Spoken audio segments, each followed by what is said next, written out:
Olá, boa noite.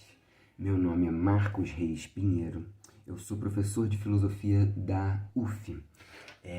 E esse aqui é o segundo vídeo de uma série de vídeos que eu estou chamando de A Mística e Suas Histórias. No primeiro vídeo, a gente fez uma tentativa de definição desse objeto de pesquisa, a mística, diferenciando ele de outros aspectos dela mesma.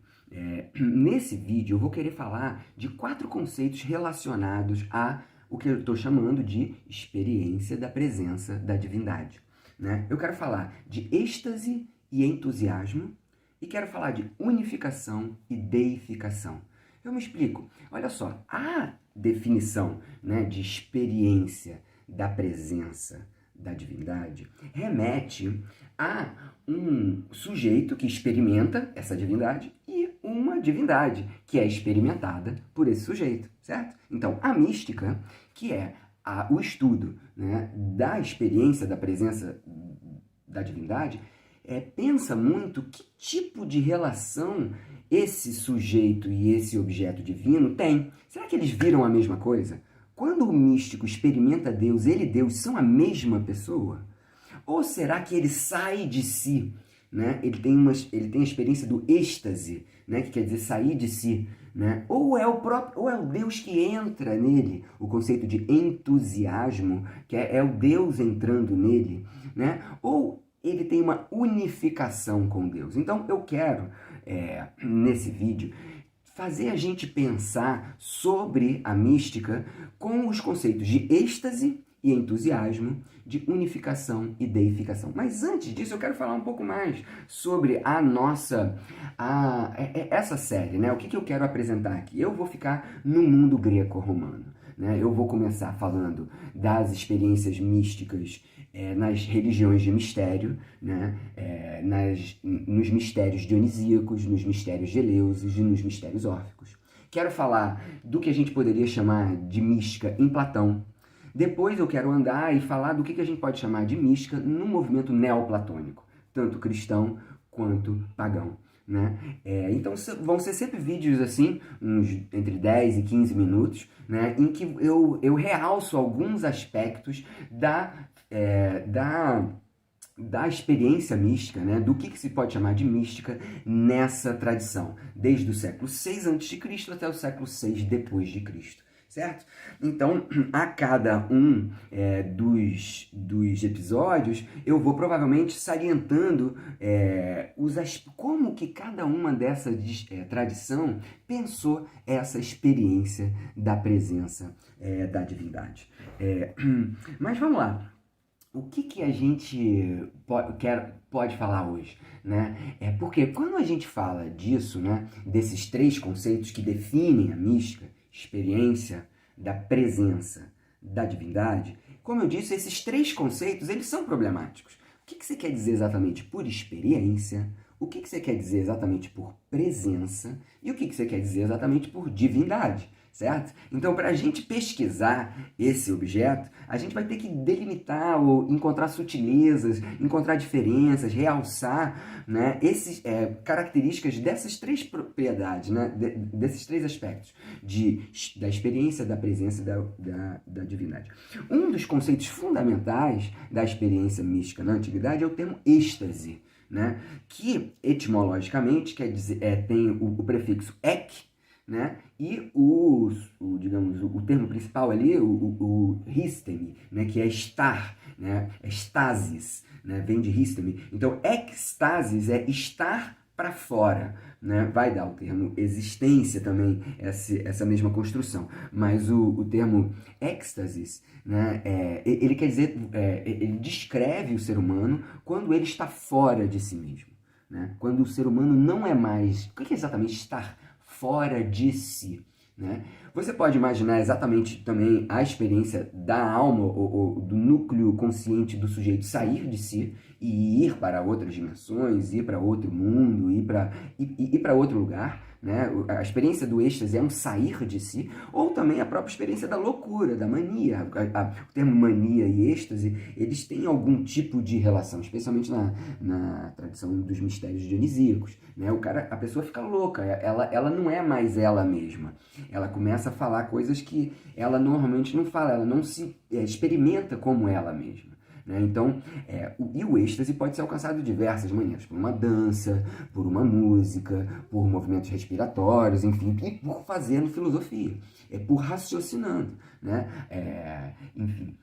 Então, a gente pode pensar o próprio ato filosófico, dialético, como um movimento de êxtase. Né? A gente pode pensar a própria alegoria da caverna como um sair de si, porque esse si é como você se compreendia antes, e quando você sai de si, você não se compreende mais como você achava que você era. A experiência mística, né? Então é uma experiência de entender a si mesmo e a tudo ao seu redor de uma outra maneira, numa experiência de sair de si.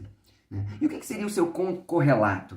O seu correlato, né, do êxtase é o entusiasmos. Entusiasmos, né, como o termo diz, Theos, né, tá aí o Deus entrando dentro de si, a gente poderia traduzir por incorporação, incorporar o Deus.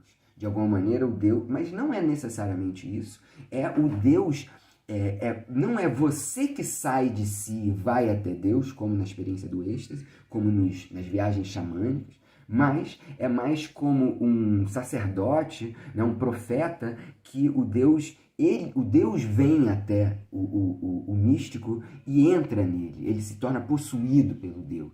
Né? É uma expressão recorrente para as bacantes, né? Para as mênades, né? As mulheres que entravam em entusiasmo, elas experimentavam porque o Dionísio entrava dentro delas. Né? Então você tem essa experiência dessa proximidade entre o ser humano e a divindade, com a divindade incorporando o próprio sujeito.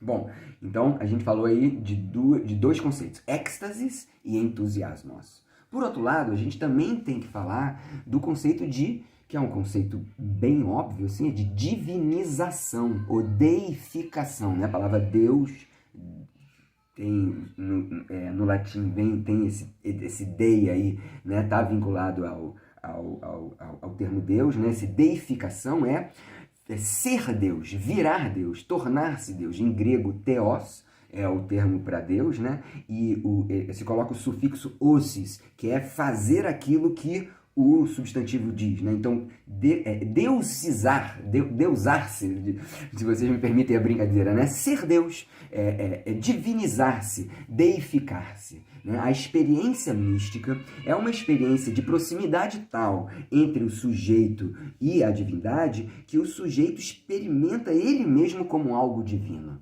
Né?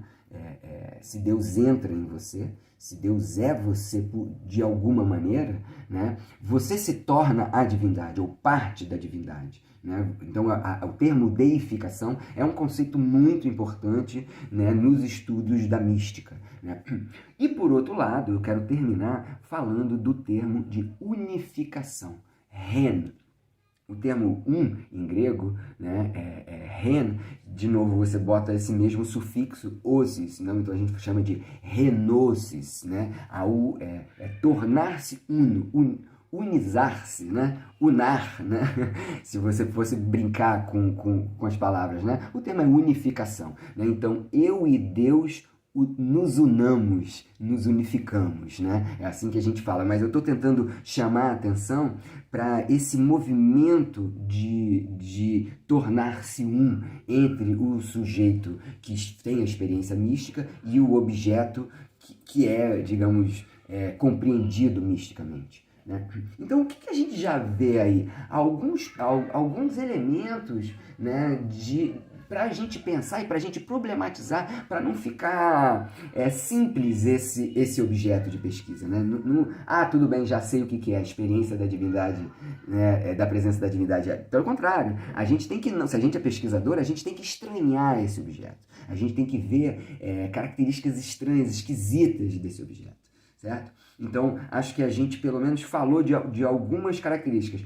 Nessa experiência da presença da divindade, o sujeito pode experimentar um êxtase, um sair de si, um não se compreender mais como ele se compreendia antes. Por outro lado, ele também pode experimentar um entusiasmo, né? A presentificação de Deus em sua vida, né? Um entranhar-se de Deus em sua vida.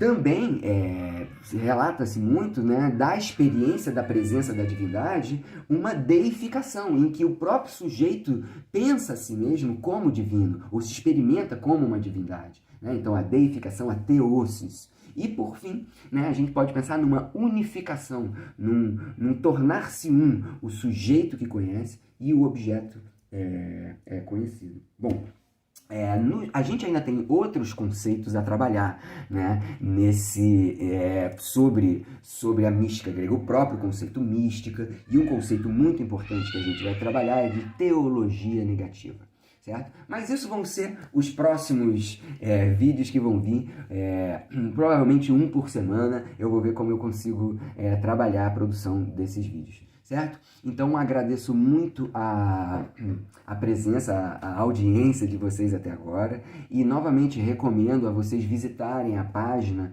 do nosso grupo de pesquisa Apophthegm, né, que está nas descrições aí abaixo, com todas as pesquisas de nossos que formamos esse núcleo de pesquisa em mística e sua história. Muito obrigado.